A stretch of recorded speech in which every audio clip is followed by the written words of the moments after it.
Chers amis, lundi, le 18 septembre, à 3 heures du matin, notre communauté a vécu une terrible tragédie. Le feu s'est emparé de notre entrepôt-magasin et nos différentes entreprises, vinaigrerie, cidrerie, chocolaterie, entrepôt d'appareils aratoires, tracteurs, tailleuses, faucheuses, etc. Et ainsi, toute notre économie vient de s'effondrer dans ce terrible événement. Je voulais simplement d'abord vous partager cette triste nouvelle, mais aussi vous rassurer, car le feu, grâce au travail énergique et extraordinaire des pompiers de Rougemont, assistés de 5 autres communautés, a réussi à contrôler l'incendie et éviter des dommages. Le monastère n'a pas été touché, ni les autres bâtiments, et surtout, il n'y a eu aucun blessé, ni du côté des moines, ni du côté du personnel, ni du côté des pompiers. Alors on peut rendre grâce au Seigneur déjà pour cette bonne nouvelle. Évidemment, cette terrible tragédie nous pose la question, qu'est-ce que Dieu veut et que vont faire les moines ensuite?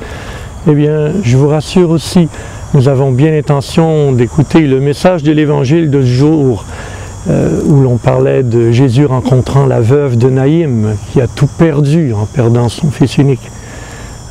J'ai rappelé à mes frères ce matin dans l'homélie combien le Seigneur est avec nous. Si cette femme n'avait pas rencontré Dieu dans sa vie, son fils ne serait pas ressuscité, ne serait pas revenu à la vie, son espérance ne serait pas revenue.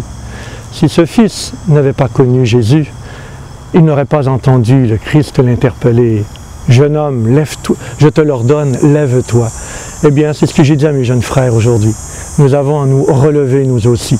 Notre communauté est jeune, notre moyenne d'âge est d'environ 43 ans. Nous sommes 16 moines. On aura encore un jeune postulant qui entre dimanche prochain au milieu de nous.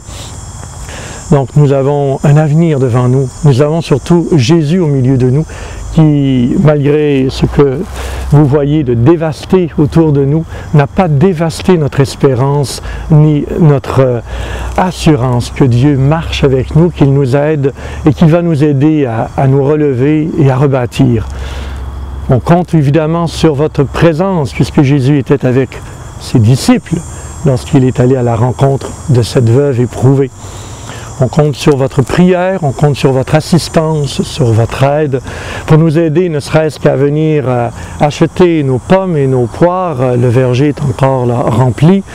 Nous n'avons plus de magasin, nous ne savons pas à quel moment nous pourrons le remettre sur pied. Nous attendons des nouvelles des assurances pour voir à quel moment on pourra libérer ce qui reste de notre entrepôt. Elle a été complètement détruite, les 2 étages supérieurs ainsi que le sous-bassement où se trouvaient tous les appareils aratoires. On se retrouve les mains vides, on a sauvé un tracteur. Mais il nous reste aussi notre foi et la joie de vous savoir avec nous dans cette épreuve. Alors vous serez les bienvenus pour cueillir cet automne avec nous ce qui nous reste de fruits dans nos arbres, nos pommes, nos poires et notre espérance. Priez pour nous et nous on demande au Seigneur de vous bénir aussi et on vous remercie d'être avec nous dans cette épreuve. Que le Seigneur vous bénisse, vous aussi.